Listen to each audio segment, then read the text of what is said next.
भागवत के आज का जो प्रसंग है, इसमें उद्धव और गोपियों के बीच प्रसंग है और एक भ्रमर गीत माना जाता है। इसमें भ्रमर गीत में जो श्लोक है 10 श्लोक है।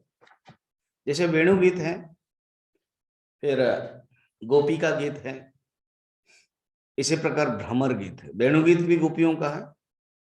गोपी का गीत को विरह गीत कहते हैं, वो भी गोपी गाती है। और भ्रमर गीत में मुख्यतः राधा गाती है। हालांकि यहां पर कोई राधा नहीं है, एक गोपी कहा गया, मगर वैष्णव संप्रदाय के जो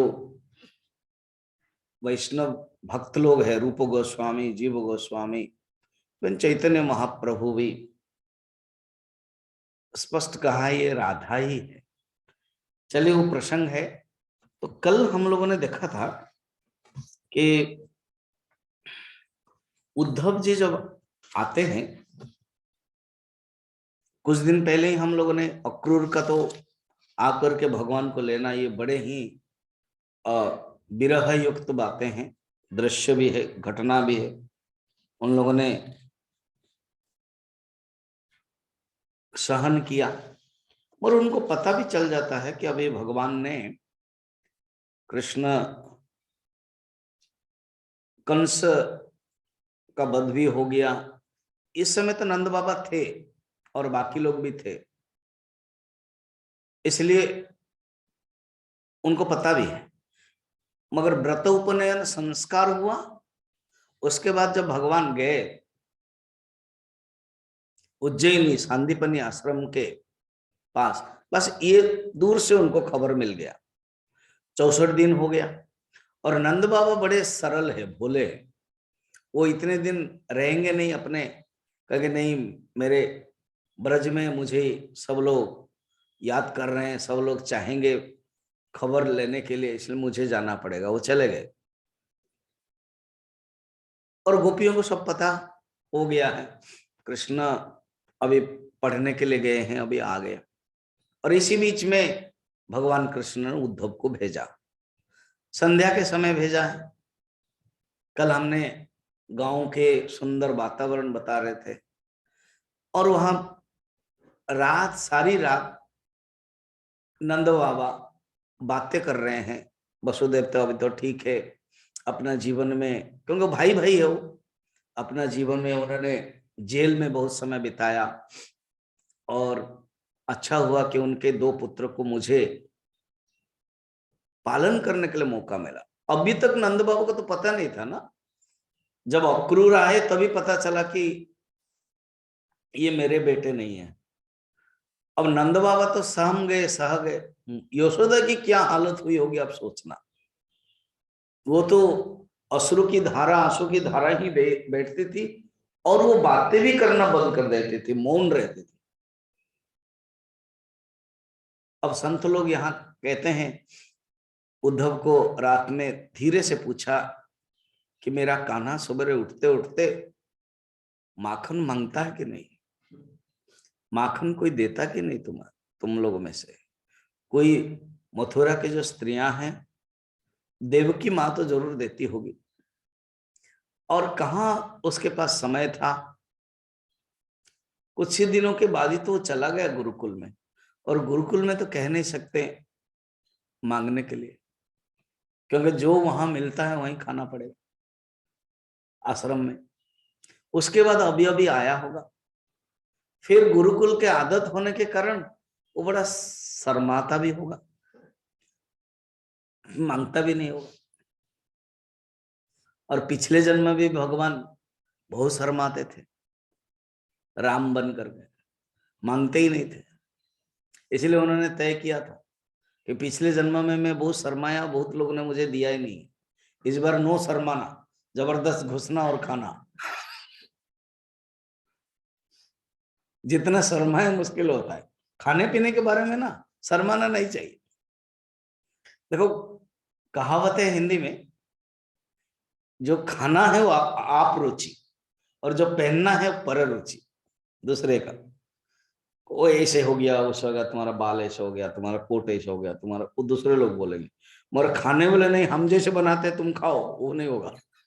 आपको जो पसंद है वो खाओ। तो इसलिए भगवान राम ने कहा कि इस अवतार में थोड़ा सा मुझे प्रॉब्लम हुई। मैं क्या, मैंने एक नियम बनाया कि मैं मर्यादा पूर्ण हूं, मैंने एक नियम बनाया कि मैं कुछ बोलूंगा नहीं, कंट्रोल में रहूंगा। तो फिर मुझे ज्यादा कुछ बोल देते ही नहीं थे। इस बार मैं कृष्ण बन करके जब आऊंगा ना, फर्स्ट में स्टार्टिंग मेरा एंट्री ही बहुत बढ़िया होगा। आजकल का एंट्री बोलते ना, फिल्म वाला का एंट्री कैसे होता है, एंट्री कैसे होता है, तो एंट्री से ही वो फिल्म हॉट बॉक्स हो जाता है। भगवान कहता है मैं एंट्री ऐसे करूंगा ना, क्या, चोर जैसा एंट्री करूंगा। कैसे? रात 12 बजे। तो चोर क्या करता है? चोरी करता है। तो मेरी भी एंट्री ऐसे होगी, रात 12 बजे आऊंगा, फिर क्या, चोरी करूंगा, माखन चोर। भगवान ऐसे, लीला है भगवान की। तो इसलिए यशोदा माँ पूछती है, उद्धव ये मांगता कि नहीं है? यहाँ तो बहुत मांगता था, यहाँ तो गोपियों को बहुत हैरान करता था, यहाँ तो चोरी भी करता था। बस रोने लगे बोलते बोलते, सोचो पता नहीं उसको मैंने कितना मारा है लकड़ी में, चोरी के कारण। ये गोपियां भी उल्लाहना देती थी, ये गोपियां भी कंप्लेन दे देते थे कि अरे यशोदा मैया, तेरा लाला देखो किस प्रकार के चोरी करता है। गुस्सा आता था मुझे। मैंने सोचो, ये जो मैं आपको बता रहा हूँ, यशोदा मैया कितनी भाव से बताती होगी और आंखों से आंसू आती होगी। बस इसी बहाने कृष्ण की कथा, कृष्ण कथानुलंपटा, कृष्ण कथानुरागा। गोपी कौन है ना? कृष्ण कथा अनुराग है। आगे तो आएगा, कृष्ण दर्शन लालसा। लालसा होनी चाहिए, लालसा शब्द बहुत कम यूज होता है आजकल। तो लालसा होनी चाहिए, मगर किसके लिए ना? कृष्ण दर्शन लालसा। तो भक्ति ऐसे, कृष्ण दर्शन लालसा। तो यशोदा कहती है, उद्धव सुनते हैं, फिर कहते नहीं अभी रोते तो नहीं, मांगते तो नहीं, अब बड़े हो गए ना। हाँ मेरा कान्हा कितना बड़ा हो गया। अब रात बीत गई। उद्धव तो, और ब्रज में जैसे मैंने कहा था कि नृत्य कर्म सब करते हैं, स्नान आदि करते थे। तो स्नान करने के बाद सवेरे सवेरे पूजा आदि, तो गोपियां भी स्नान करके पानी ला के जाती थी। तो देखा कि एक रथ है, प्रासाद के सामने रथ है, और उद्धव निकल करके जो उनके मन में थी, ये तो रूरल के हैं, शहर के हैं, मथुरा के हैं, उनके मन में भी भावना थी। कान्हा जब छोटे बच्चे होते थे, ये गाय को कैसे पूजा करते थे, गाय को कैसे संभालते थे, कैसे प्यार करते थे। तो वो भी हम करेंगे, क्योंकि एक तो कृष्ण, उद्धव के अंदर एक भाव है, वो कृष्ण की एक अंश है। जैसे भागवत में अभी है, सनत कुमार सनक सनंदन भगवान के ही अंश है और ब्रह्मा जी के मन से निकले। भगवान के ही अंश है धर्म, नारायण धर्म, तृतीय स्कंद में, और भगवान के माने ब्रह्मा के छाती से निकले, भगवान के ही अंश। तो भगवान के ही अंश है उद्धव है। आप बद्रीनाथ गए हो, तो बद्रीनाथ में उद्धव की मूर्ति है, पता है? वहां पर जहां बद्रीनाथ में भगवान बैठते हैं नर नारायण, उसमें उद्धव की भी मूर्ति है, और उद्धव उत्सव मूर्ति है। कल मैंने बताया था, मंदिर में जब पूजा होती है, एक है मूल भगवान है, स्थायी है, और एक है उत्सव मूर्ति होती है। जैसे जगन्नाथ मंदिर में जगन्नाथ है, फिर उत्सव मूर्ति है गोविंद का, दोलो गोविंद का है। फिर हर कोई मंदिर, हमारे ही मंदिर में है पटियाला में, तो भगवान है, राजा राम है, वो बैठे हैं, पटियाला है ना इसलिए पटियाला राजा जैसा है, तो बैठे हैं। उसके सामने कौन है? वो बना हुआ है पंचधातु से, उत्सव मूर्ति। भगवान के उत्सव मूर्ति उद्धव है। इसीलिए तो विदुर प्रश्न पूछा मैत्रेय को, नहीं सुखदेव, परीक्षित ने प्रश्न पूछा मैत्रेय को। विदुर को कोई डाउट नहीं हुआ क्योंकि विदुर तो मिले थे अभी अभी, महाभारत युद्ध खत्म हो गया, भगवान भी चले गए तो भी मिले थे, इसलिए उनको डाउट नहीं होगा। तो परीक्षित ने पूछा सुखदेव जी को, जब सब चल बसे, भगवान का भी शरीर चला गया, प्रलय हो गया, ये उद्धव बच्चे कैसे? अभिशाप यदुवंश को नष्ट होना है और ये भी तो यदुवंश के हैं, ये कैसे नष्ट नहीं हुए? तो कहते ये भगवान की इच्छा है, ये भगवान की इच्छा है। भगवान चाहते थे कि मेरे चले जाने के बाद, उन्होंने चिंतन किया, भगवान ने सोचा कि मेरे चले जाने के बाद मेरे जो भागवत धर्म है, मेरी जो कथा है, मेरी जो लीला है, बोलेगा कौन? क्योंकि जो सुखदेव जी है उन्होंने तो एक ही बार पिताजी को कंडीशन लिया कि हम एक ही बार बोलेंगे, और परीक्षित जो मेरे हैं, माने अर्जुन के ही जो पौत्र है, पांडुवंश के जो पौत्र है, वो भी सुन करके शरीर त्याग करेगा, और उसी में से जो सुत है वो सुनेंगे, बाकी ऋषि लोग सुनेंगे और फुल कोई नहीं सुन पाएंगे। सुत भी कोई देखा तो नहीं था ना उन्होंने मेरे जो लीला को, वो तो सुन सुन के बोलेंगे। ऐसे कोई व्यक्ति होना चाहिए जो देखा है। जब भी कोई गुरुदेव के बारे में, मैं में कभी गुरुजी सिद्धबड़े में, मुझे पता है मैं आचार्य था 2002 से 2004, गुरुजी कैंप लेते थे मई महीना के, और मैं में सिद्धबड़ी में वो होती थी धाम, हिमाचल धाम, जितने भी लोग आएंगे खाएंगे, और शाम को खा लिए तो किसी ने आइडिया दिया होगा गुरुदेव के बारे में कुछ बोलेंगे, तो ऑल इन सडन सबको एक एक को बुलाए होंगे, गुरुजी चेयर में, मैंने व्यासपीठ में बैठे, आरंभ किया, और सत्संग कुछ लोग आधा 50-60% चले जाते उस प्रोग्राम के बाद, खत्म हो जाता है ना उस दिन, तो बैठे और सबको एक एक को बुलाया। मैं आचार्य था, माधवानंदा, मैं बुलाया, संस्कृत में बोलो तुम गुरुदेव के बारे में, आपको पहले ही बोला ही नहीं है मुझे, तो मुझे बता दिया कि संस्कृत में बोलो, मैंने बोल दिया। जो फिर मुझे गुरुजी ने बोला बाद में, उन लोगों दनादन बोलता रहता, कुछ भी भूल हो कोई, किसी को पता ही नहीं चलेगा, मुझे ही पता चलेगा उसका। किसी ने कहा आपे वेरी गुड, किसी ने कहा स्वामी जी माधवानंद तो बड़ा दनादन बोल रहे, अरे वो बोलता जा रहा है मगर इतना गलतियां थी किसी को पता नहीं चलेगा क्योंकि वो रुकता नहीं है। तो ये एक मौका है। तो इसी प्रकार यहां पर जो भगवान कृष्ण के उद्धव है वो ही प्रचार करेंगे, प्रचार करने के लिए कोई एक होना चाहिए। उन्होंने रुका तो जो देखा है, तो गुरुजी, मेरा पॉइंट यहां था, क्यों पता है गुरुजी का कथा, मैं उन लोगों को बुला रहा हूं जो गुरुदेव को देखा है।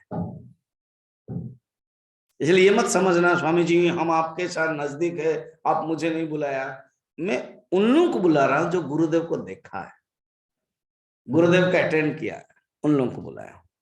तो लकीली अच्छा हुआ उसमें कैटेगरी में आ गया हूं, मैं भी देखा हूं 83 से 93, 10 साल तक सिद्धवाड़ी में, तो 3-4 साल देखा है। उसके बाद उड़ीसा में जब पोस्टिंग हुआ, भुवनेश्वर आते थे, कटक आए थे, दामनजोड़ी गए थे, तो सब दर्शन कर पाया, काम भी, सेवा भी करते थे। तो जो देखा है वो बोल सकता है ना। तो उद्धव ने कृष्ण के तो दयित सखा पास में ही थे, सब देखा भी है लीला, इसीलिए वो बता सकते हैं, उनको छोड़ दिया। तो वही उद्धव, वो तो बात की बात छोड़ेंगे, अभी तो भेज रहे हैं। तो जब भेजा तो आए, गोपियां लोग पहचान लिया, अभी हम 47 अध्याय शुरू कर रहे हैं, गोपियां लोग पहचान लिया, जान लिया कि अरे कोई कृष्ण तो नहीं आया, कृष्ण ही शायद आ गए। एक कहता अरे गोपियां ये हमारे प्यारे कृष्ण नहीं है ना, कैसे ना, अगर कृष्ण होती ना तो दौड़ दौड़ करके आती है और हमारे पास हमें आलिंगन करते। ये नहीं है, ये थोड़ा सा संकोच वाले हैं। और तुम देखते नहीं हो हमारे कान्हा का मोर पिंच कहाँ है? मोर पंख नहीं है। हाँ, क्या ये इन्हीं के ही कपड़े पहने हुए हैं? जान लिया उन लोगों ने, क्योंकि जो इतने प्यार करते थे ये गोपियां कृष्ण को, तो जानेंगे तो ये इन्हीं के ही कपड़े पहने हुए हैं और इनके जैसे लग रहे हैं। देखो गोपियां अनुभव कर रही हैं, इनके जैसे लग रहे हैं। ये आए हैं। अच्छा, ये आए किसके लिए है? प्रयोजन क्या है? उद्देश्य क्या है? किसका दूत है ये? क्यों आए हैं? तो अनुभव किया, जान लिया, आपस में बात किया कि अच्छा अच्छा ये आए हैं संदेश देने के लिए कृष्ण का। अच्छा, कृष्ण आ नहीं पाए, कान्हा आ नहीं पाए। देखो प्यार से गोपियां कृष्ण को कृष्ण नहीं बोलते थे, कान्हा। अभी भी आप वृंदावन में जाओ, जो भक्त लोग है, वैष्णव लोग है, वो कान्हा कहते हैं।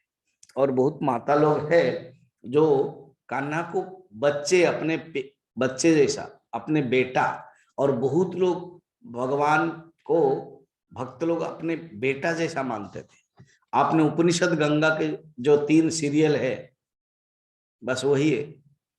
सूरदास भी भगवान को मानते थे। और वो छोटा सा जो बच्चा है ना, बोलता है बाबूजी मैंने जान लिया लास्ट संस्कार, जो अंतिम संस्कार क्या होता है, क्योंकि अंतिम संस्कार सूरदास को लिया जा रहा है। एक तो कथा आती है कि एक भक्त थे वृंदावन में, वो कान्हा को अपने पुत्र मानते थे और उनके पास कुछ नहीं था, कुटिया था और कोई थे नहीं, शिष्य नहीं रखा था। कहा कि मेरा ही पुत्र है कान्हा, क्या जरूरत है। अब बीमार हो गए, कुछ कुछ दिन तो अनुभव करते थे, पुत्र कान्हा आते थे।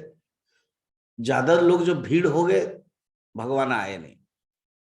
और कहा कि देखो मेरा शरीर अगर चला जाएगा, मेरा पुत्र आएगा, कान्हा आएगा, वही वही अग्नि संस्कार देगा। अब कुछ ही दिन में चल बसे। अब सचमुच विवाद हो गया, अब इनको देगा कौन? एक ने कहा कि नहीं, उन्होंने कहा कि उनका पुत्र आएगा। और वो कान, देखो वो बकवास है, वो ऐसे ही बोल रहे, बड़बड़ा रहे थे। ऐसे चिंता मत करो, जो उन्हीं के ही पास के जो जवान हैं, कुटिया में जो रहता था जवान शिष्य है, वो दे देगा। सब व्यवस्था हुई। कहते हैं एक छोटा सा बच्चा आ गया और कहा कि मैं ही उनका बच्चा हूं और मैं देने वाला हूं। सब लोग आश्चर्य हुए, क्योंकि हमने तो देखा नहीं था ना। हम रोज आते थे, रात में आते थे, हम सेवा करते थे, बात करते थे, कहानी सुनाते थे, वो भी सुनाते थे मुझे। और उन्होंने दिया संस्कार, फिर तुरंत लोग आश्चर्य हो गए, ओझल होके चले गए। ये भगवान है, अभी भी कर सकते हैं भगवान। भगवान जो युगे युगे कहते हैं ना, संभवामि युगे युगे, हर युग में, अर्थात क्या, हर युग के हर क्षण में आ सकते हैं। निर्भर करता है हम कैसे बुलाते हैं। अभी तो भजन गाए ना, भगवान, कौन कहता है भगवान आते नहीं? ना तुम द्रौपदी की तरह बुलाते नहीं, भगवान आते हैं, आएंगे, हमारे अंदर है और आ जाते हैं। तो आगमन का उद्धव के प्रयोजन क्या है? प्रयोजन देखो 4 नंबर में कहते, जानिमस्त्वं यदुपते पार्षदं समुपागतम भर्त्रेह प्रेषित पित्रोः भवान प्रिय चिकीर्षया। उद्धव जी, तो क्या हुआ पता है? उद्धव जी जब सब कर्म कर लिया, शौच आदि, वो गाय को जो सेवा करना था, पूजा करना था, हवन करना था, करके जब बाहर आ गए, तब तुरंत उद्धव जी को घेर गए और कहा कि आइए ना, आइए ना। एक सुंदर जगह पर सब गोपियां मिल लिया। ये प्रसंग बहुत सुंदर है।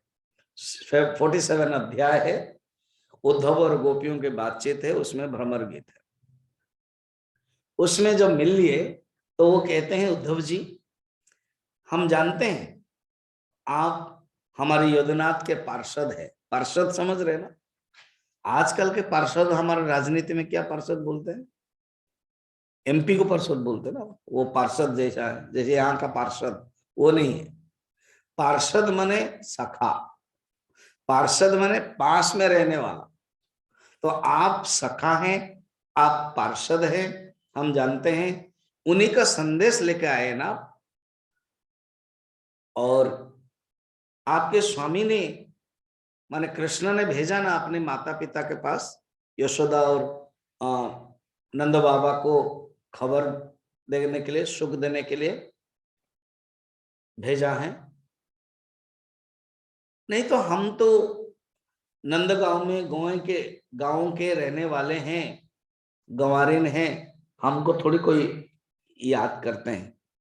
तो इस प्रकार के अपने प्रेम भाव का, संबंध का स्वांग उन्होंने किया। फिर कहा कि हम लोगों के पास तो धन भी नहीं है, और हाँ एक नियम है, हमने प्यार किया, उन्होंने भी प्यार का स्वांग किया, मगर जरूरत नहीं पड़ा ना, छोड़ दिया। अब उद्धव जी समझाने के लिए आए थे। अब एक एक गोपियों की एक एक बातें हैं, इस पॉइंट को लेकर के अनेक उज्जवल चिंतामणि करके ग्रंथ है रूप गोस्वामी का, बंगाल के अनेक चैतन्य महाप्रभु के जैसे रामानंद राय, अन्य ने सब भक्त लोगों ने बहुत ही सुंदर लिखा है इस प्रसंग को। तो एक एक गोपियां बोलती थी, कुछ कुछ क्या क्या बोलती है देखना, ये डायरेक्ट श्लोक है, शब्द है। कौन संसार में जो प्यार करते हैं ना, संसारिक जो प्यार है, लौकिक जो प्यार है, वो कुछ संबंध है, कुछ प्रयोजन का है, और छोड़ देते हैं। क्या क्या एग्जाम्पल देते हैं देखना। क्या, जैसे प्यार ज्यादातर किसी के स्वार्थ के लिए होता है। अन्येस्व अर्थकृता मैत्री यावत अर्थ विडंबनम, 6 नंबर। यदि ये स्वार्थ के लिए ही प्यार करते हैं, एग्जाम्पल स्टार्टिंग करते हैं जैसे एक भौरा, और ऐसे कहते हैं भौरा आ जाएगा अभी इसलिए भ्रमर गीत है। ये जो भौरा है क्या करता है, फूल के पास जाता है, फूल के ऊपर मंडराता है, लगता है भौरा बहुत फूल को प्यार करता है, मगर नहीं है, बहुत धूर्त है, चालाक है, ले लेता है और जाता ही नहीं। ऐसे ही कृष्ण किया है, हमें प्यार किया, प्यार का स्वांग किया, दिखाया, चल पड़े। फिर दूसरा एक एग्जाम्पल, कई एग्जाम्पल देते हैं, मुझे लग रहा है ये गोपियां नहीं, अलग अलग जिस जिस गोपियों को इच्छा होती है ना, ये ग्रुप डिस्कशन जैसा चल रहा था। ग्रुप डिस्कशन क्या, उसको बीच में बैठाया और ये जो गोपियां लोग धड़ाधड़ बोलने लगे, और वो उद्धव जी उपदेश देने के लिए, सिखाने के लिए आए थे। क्या सिखाएंगे, कुछ नहीं सिखाया रे देखा जाए तो, केवल मगर कृष्ण का संदेश दे दिया। आज तो हम संदेश नहीं देख पाएंगे, कल देखेंगे श्री भगवान उवाचो, मगर अभी से वो बोल्ड आउट होने लगे। भगवान ने जिस प्रयोजन में भेजा था, देखो गोपियां क्या प्रयोजन समझ रही है, गोपियां प्रयोजन समझ रही है कि कृष्ण ने भेजा माता पिता को सुख देने के लिए, बताने के लिए। उद्धव क्या समझ रहे हैं, उद्धव समझ रहे जो गोपियां रो रही ना खाम खा बिना कारण में, उनको मैं बताने वाला हूं कृष्ण कौन है। और भगवान क्या समझ रहे हैं, देखो उद्धव के आने में कितने लोगों का क्या समझना बड़ा इंटरेस्टिंग है। भगवान क्या समझ रहे हैं, इसके थोड़ा भक्ति चाहिए, इसको प्रेम चाहिए, ये इसके पास नहीं है, ये जब गोपियों को देखेगा पता चलेगा प्रेम क्या होता है, भक्ति क्या होती है। और सचमुच यही प्रयोजन है। अब बीच में बैठ गए हो, शुरू क्या करेंगे? इन लोगों ने ही शुरू किया, क्योंकि अभी तो भूल गए हो, कपटी है। अभी तो कहेंगे भ्रमर गीत के में कपटी शब्द भी बोलेंगे, किताब बंधु। किताब बंधु मैंने कपटी है। माँ यशोदा तो बच्चे को माने कान्हा को डांटा भी था, अरे ये बानर बंधो। फिर भी कृष्ण हंस रहे हैं, बड़ा इंटरेस्टिंग है। तो वैष्णव संप्रदाय के भक्त लोग कह के अरे बानर बंधु बोलते हैं और वो भगवान हंस रहे हैं ना। मैया बहुत ज्ञानी है ना, कैसा पूर्व जन्म की बात बोलती है बानर बंधु।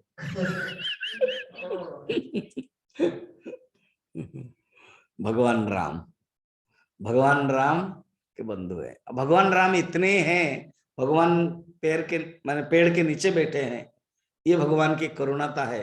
और डार पर बानर, भगवान नीचे तरु तले और डारी पर बानर, ऐसे कौन होता है? तुलसीदास जी तो रीत जाते हैं लिखते लिखते, बिना पत्रे का दोहा बलि कविता बलि में लिखते हैं, मेरे राम इतने हैं, कौन हो सकता मेरे राम सरे का, जो अपने भक्तों को ऊपर बैठाते और नीचे खुद बैठ जाते। ये राम ही कर सकते हैं। उसी को याद करके ही कृष्ण कहते हैं आओ आओ खाओ मक्खन।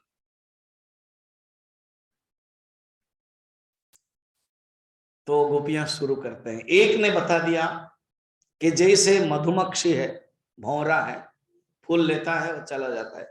दूसरा ने कह दिया जैसे पुरुषों का स्त्री के प्रति प्यार है, पुरुष का अपना स्वार्थ से प्यार करता है स्त्री को, और जब स्वार्थ चला जाता है छोड़ देता है।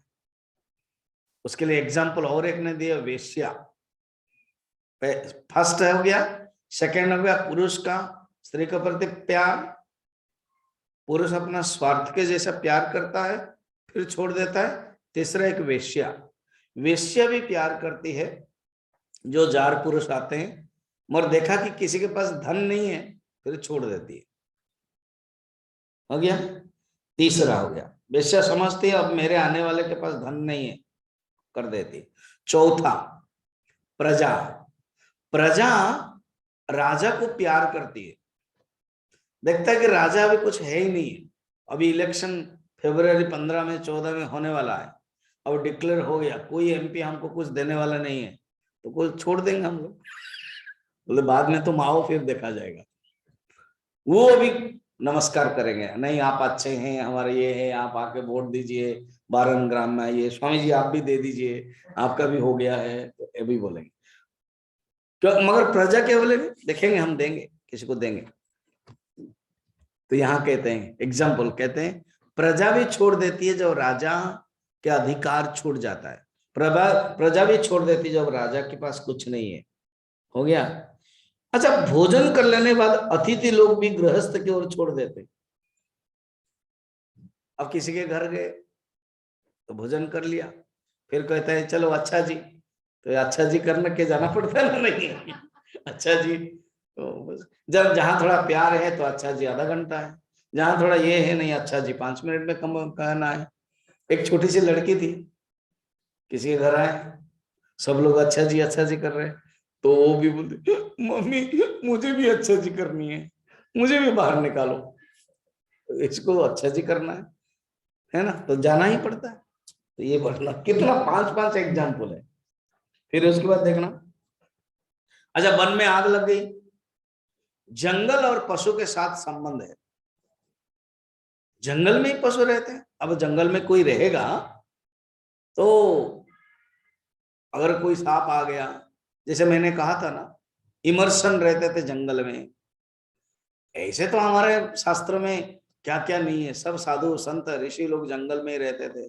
मैं भी एक बाबा जी को देखा था, वो मेरा दोस्त था, उड़ीसा के एक जंगल में बस रहते जहां बाघ आता था, और मैं जिस दिन गया था वो भी आया, मगर वो नीचे से आया। फिर वो बाबा जी कहा कि स्वामी जी जान लिया कि एक नया स्वामी जी आया है, उसको बहुत कुछ काम करना है इसलिए ऊपर नहीं आया वो, नहीं तो रोज वो आता था ऊपर, धुनी लगाते थे। जब जो हम लोगों ने धुनी देखा था ना अभी जो गए थे डॉक्टर शैली के वहां, ऐसे रोज उनका परमानेंट एक बहुत बड़ा लकड़ी का डंडा लाते थे, रख देते तो धीरे धीरे होता था 24 आवर्स। उसी से वो खाना बनाते थे, वो कमंडलों में रखते थे, साग बनाते थे, बड़ा टेस्टी साग है। खुद ही अलग अलग जंगल से वो साग लाते थे। तो ऐसे तो जंगल में पशु रहते हैं, और जब आग लग जाती है पशु भी छोड़ देते कि नहीं।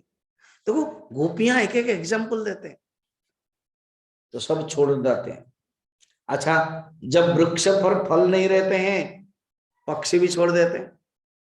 पक्षी तब आते हैं जहां फल वाला वृक्ष है, फूल है।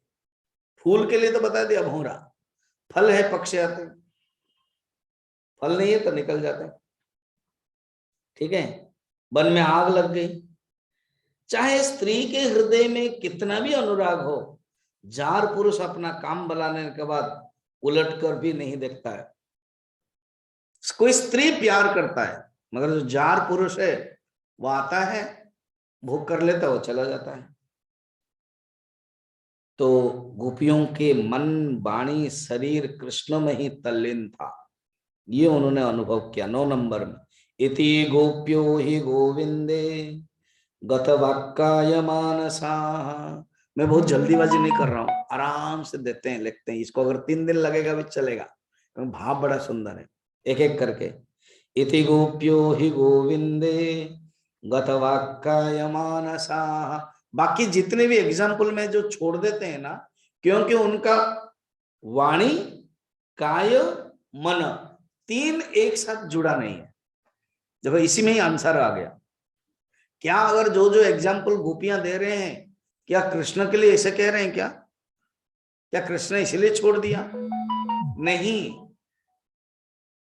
गोपियां जो समर्पण की है पूर्ण रूप में, वो कैसे ना, गतवा काय मानसा। गत माने चला गया, गत अर्थात गोपियों का जो मन है ना, वो कृष्ण के प्रति चला गया। आगे के प्रसंग में आ जाएगा, आज हम थोड़ा सा बोल ही देते हैं कि वो प्रवचन देंगे ना कि हमारे उद्धव जी कि अरे आप जो दुखी हो रहे ना, आप दुखी मत हो, आप इसे काम करो। आपका जो आपका मन जो इधर उधर जा रहा है ना, आप कृष्ण को याद करो। आपके मन में कृष्ण ही रहना चाहिए। तो तब गोपियां कहती है, ऊधो मन नाही 10 बीस, ऊधो मन नाही 10 बीस, एक हो तो सो गय श्याम संग को आराधे, ऊधो मन नाही 10 बीस। कितना सुंदर है उद्धव, ये ब्रज भाषा है। उद्धव को कहते उद्धव, मन नाही 10 बीस। हमारा मन 10-20 तो है नहीं, हिंदी में जैसे कहते हैं ना 10-20, अर्थात 10-20 होगा तो एक हो तो सो गय श्याम संग, एक ही तो था, और वो भी एक श्याम संग के साथ गया।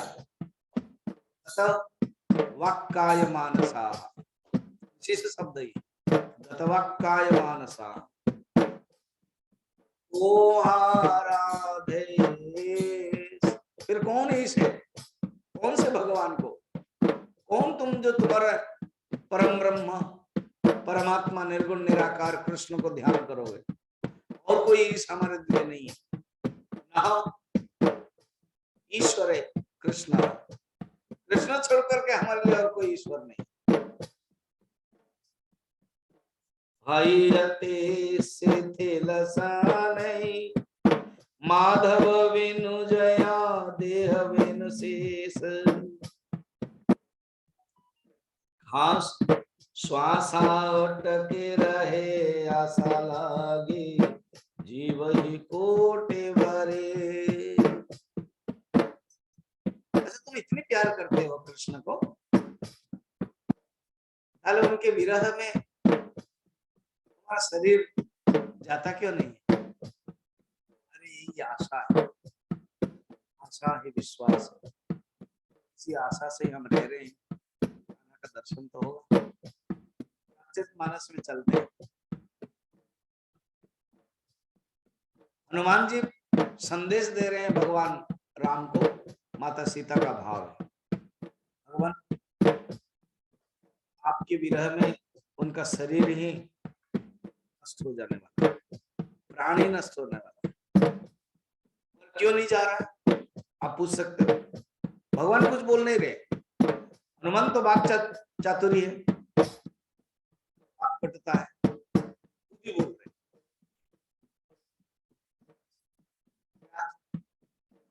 भगवान के माता सीता के जो शरीर है ये तूला जैसा है, रुई,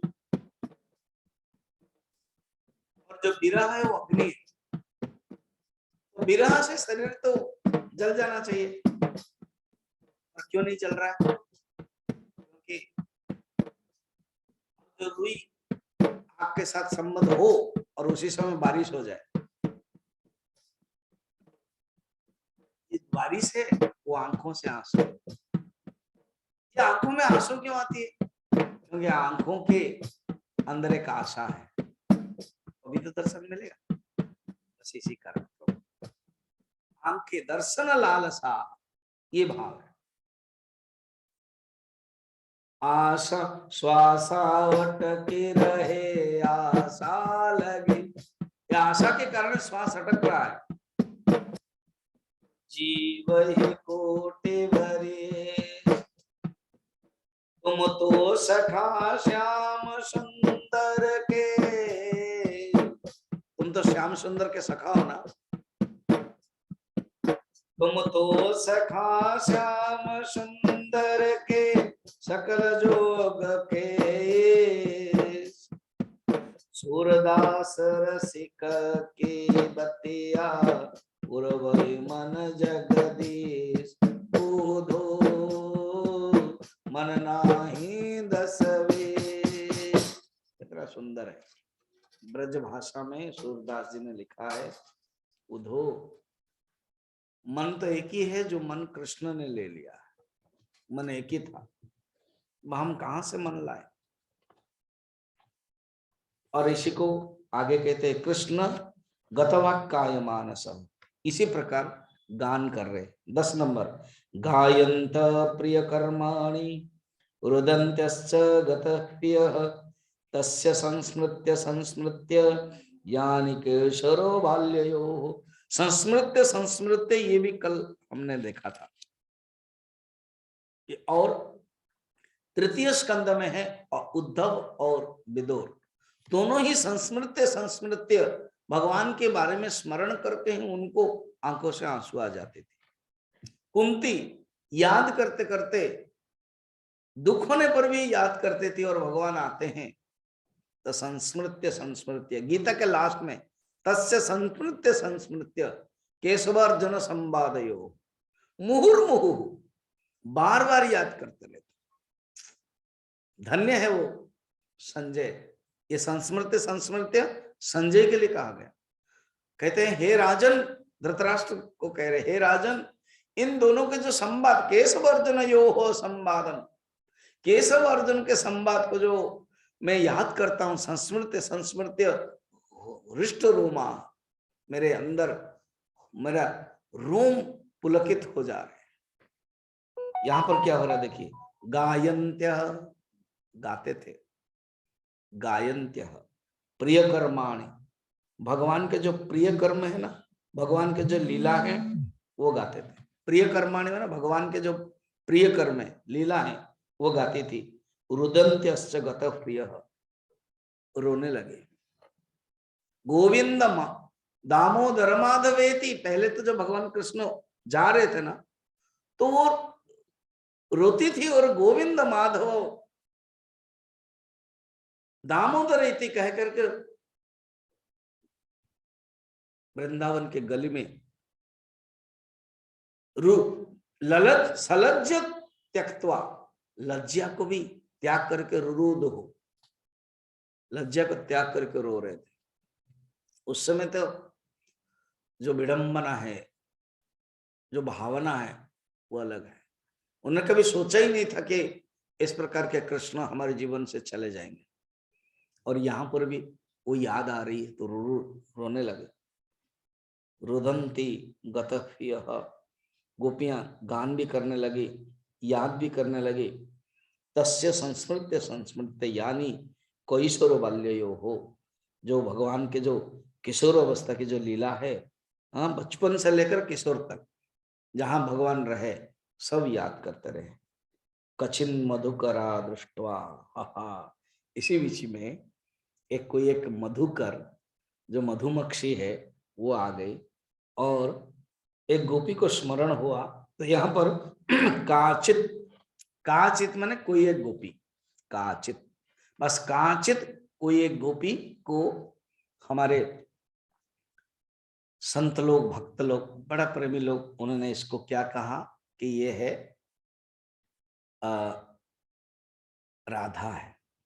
काचित का अर्थ राधा। आराधितो अनया, रासलीला में, रासलीला में एक शब्द है, एक गोपी को लेकर के चले गए भगवान कृष्ण। कौन है वो? अनया, अनया माने उसके द्वारा, स्त्रीलिंग है, तृतीया। और वो कौन है? आराधितो, जो आराधना की है। बस उसी शब्द से ही संत लोग कहते हैं ये राधा है। सुखदेव जी आराधितो अनया कहते हैं मगर राधा स्पष्ट नहीं कहते। क्यों? उसका दो कारण है। सुखदेव जी के गुरु है राधा। सुखदेव जी तो तोता के रूप में थे, तो वो वहां बरसाने में, राधा के जो गांव है ना बरसाना, और वहां तोता के रूप में थे, तो वहां राधा इति राधा इति राधा इति बोलते थे। तो राधा कहती थी माँ बदो राधेति राधेति बदो तू कृष्ण इति कृष्ण इति। तो राधा मत बोलना, कृष्ण बोलना। अभी भी वृंदावन में जाओ, कृष्ण कृष्ण बहुत कम बोलेंगे, राधे राधे बोलेंगे।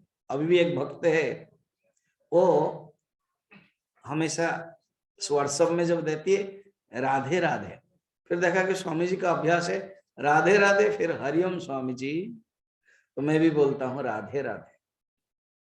तो वहां वृंदावन में राधे राधे क्यों, क्या कारण है?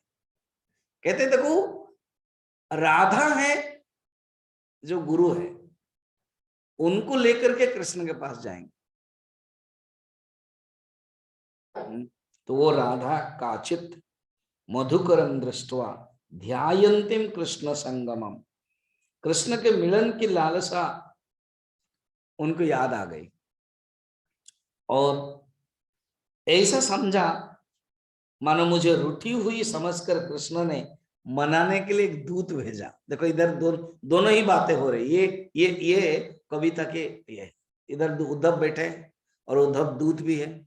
उद्धव को भी प्रवचन देना है, उतावला है। जैसे देखना कोई अगर प्रवचन देने के लिए उतावला हो रहा, उससे कोई एक श्रेष्ठ लोग आ गए और उन्होंने बड़ा सुंदर भाव का बताया, वाह वाह वाह प्रवचन और क्या दे। जैसे अभी हम भी जानते हैं कि माहौल में गए हम प्रवचन देने के लिए, कितना स्वामी जी आप 15-20 मिनट प्रवचन दोगे, ओके, देखा तो वहां भजन ही चल रहा है, मतलब कोई सब लोग ऐसे ऐसे मस्ती हो रहे, कोई गा रही है, अभी कुछ प्रवचन नहीं सुन पाएंगे, होगा नहीं। तो उद्धव ने भी जान लिया कि इन लोगों के जो भाव है मैं क्या प्रवचन दूं। तो अब मनाने के लिए अभी जो श्लोक है ना 12 श्लोक से लेकर के 21 तक, 12 से 21 10 श्लोक, इसको कहते हैं भ्रमर गीत। ठीक है, तो कल अगेन इसको पढ़ेंगे थोड़ा सा, माने कल पढ़ेंगे केवल इतना ही, 10 श्लोक को, इसी के ऊपर हम प्रवचन देंगे। इसमें बताओ बहुत ही सुंदर है, मुझे जिस ढंग से लग रहा है 3-4 दिन लगेगा इसी के लिए, ठीक है, लगने दीजिए। टोटल बड़ा सुंदर है, काव्य भाषा के दृष्टि से भी, प्रजल्प, चित्रजल्प, अजल्प, पराजल्प, बड़ा सुंदर 10 नाम है। फिर सात्विक भाव है, स्थायी भाव है, अनुभाव है, वो सब प्रसंग है इसमें आएगा। ओम पूर्णमदः पूर्णमिदं पूर्णात् पूर्णमुदच्यते पूर्णस्य पूर्णमादाय पूर्णमेवावशिष्यते। ओम शांति शांति शांति। हरि ओम श्री गुरुभ्यो नमः। हरि ओम।